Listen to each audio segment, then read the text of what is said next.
What if I told you that the most powerful weapon in the Marvel Universe wasn't only wielded by Thanos and Tony Stark, but also by Black Panther?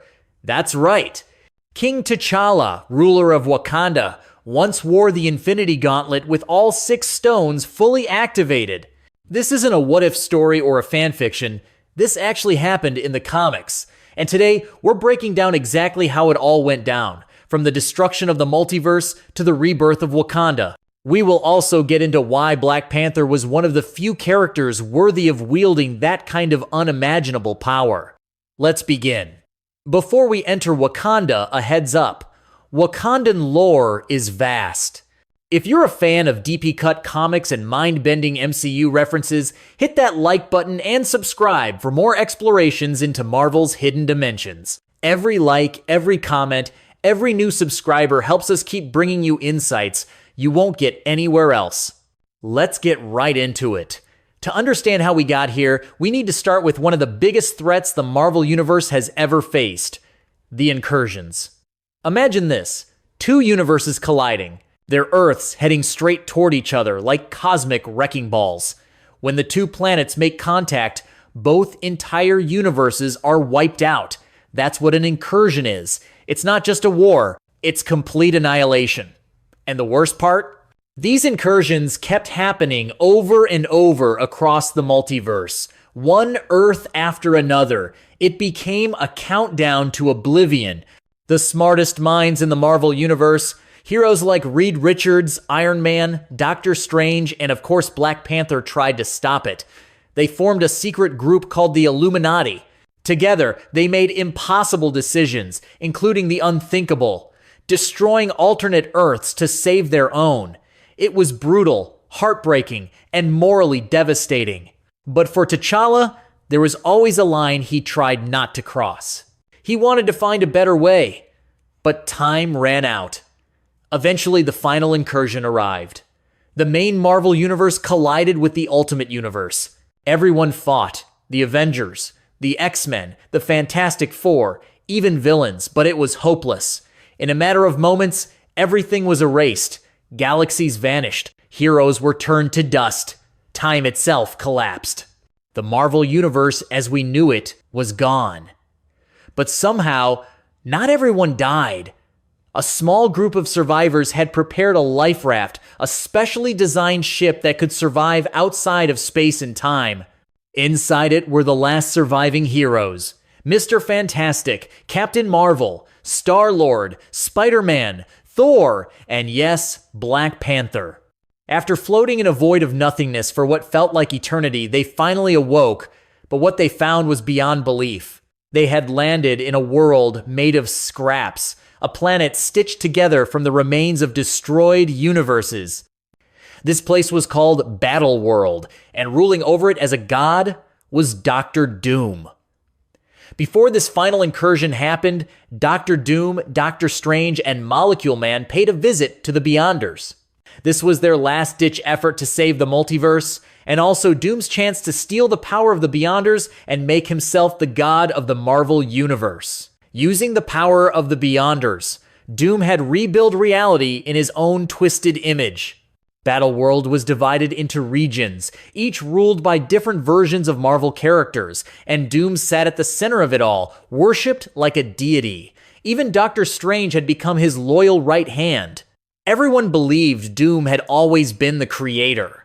Their memories were erased, the past was forgotten, but not by the survivors. T'Challa remembered. Reed Richards remembered. They knew Doom had stolen this power. And so, a secret plan was formed to stop him. While some of the heroes distracted Doom's forces, Black Panther and Namor, 2 kings with a history of rivalry and bloodshed, joined forces for a critical mission. Namor and Black Panther wander Battleworld until they found the Isle of Agamotto. There, they discover a hidden chamber they're able to infiltrate, thanks to their previous connection with Strange on Earth 616 as members of the Illuminati. Inside are 2 powerful artifacts: the Siege Courageous and an Infinity Gauntlet. The Siege Courageous is a device that allows the user to teleport anywhere instantaneously. The other artifact is an Infinity Gauntlet, complete with all the stones, but the catch is that it only works in one region of Battleworld. Yes, the Infinity Gauntlet is supposed to grant omnipotence over the entire universe. But because Battleworld is a patchwork of multiple universes, there's only one corresponding region in which this gauntlet grants the wielder this great power. Fortunately, that region is Doomstadt, where God Emperor Doom's castle is located. Strange meant for these two artifacts to be discovered, so Doom could one day be overthrown.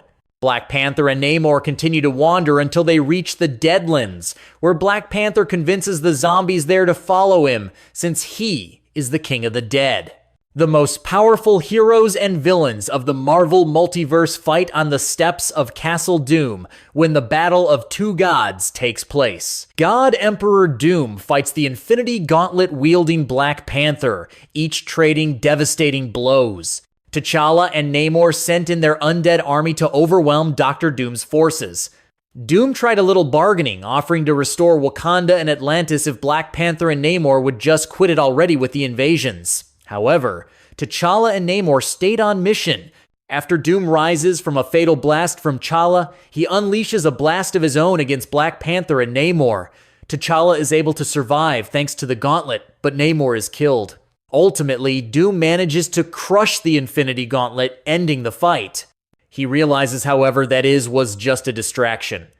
T'Challa and Namor's attack was only a diversion so that Reed Richards could have a moment alone with Molecule Man. Doom races back to Castle Doom, where he's keeping Molecule Man only to discover Reed Richards already there. Molecule Man transfers Doom's power to Richards, who uses it to destroy Battleworld. Outside the castle, Black Panther clings tightly to the Reality Stone as Battleworld's reality obliterates. By holding tight to the Reality Stone as Battleworld and its many universes collapse, Black Panther inadvertently reforms Earth 616. As the rest of the multiverse is destroyed, Earth 616 is renamed Prime Earth. However, Miles Morales, the Ultimate Universe's Spider-Man, also finds himself on Prime Earth after Battleworld's destruction, apparently rescued by Molecule Man. What's more, across this new universe of Prime Earth, Reed Richards and other Richards of Battleworld have survived. Mr. Fantastic still possesses Molecule Man's power, and he uses it to begin rebuilding the multiverse. So the next time someone tells you Black Panther is just a man in a vibranium suit, remind them of this moment. Remind them that T'Challa once held the power of gods and used it to bring life back to a dying universe. Because that's who he is. A warrior, a king, and a legend. Long live King T'Challa, Wakanda forever.